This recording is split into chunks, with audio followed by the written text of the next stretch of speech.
Understanding hash tables. Hash tables are a data structure designed to store and retrieve information quickly.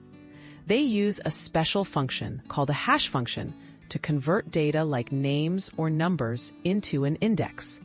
This index tells the program exactly where to look in the table, making it much faster to find or update information than with traditional lists or arrays. How hash tables work.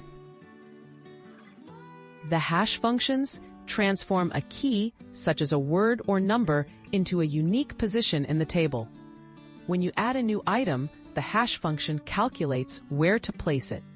When searching, the hash function instantly directs you to the precise location. This direct access minimizes time spent searching, making hash tables highly efficient for large amounts of data.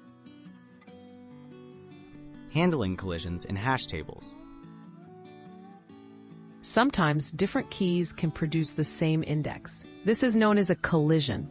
Hash tables use techniques like chaining, storing multiple items in the same spot using a list, or open addressing, which finds another empty slot. These methods ensure that even when collisions happen, data can still be stored and retrieved efficiently. Why hash tables are fast. The main advantage of hash tables is their ability to provide constant time lookups for most operations, regardless of the table's size. Unlike searching through lists, which can take longer as they grow, hash tables can often find data immediately. This speed is crucial for applications like databases, caches, and dictionaries. Real-world uses of hash tables. Hash tables are everywhere in software. Programming languages use them for dictionaries and sets. Web browsers use them to cache web pages, and databases use them to index records.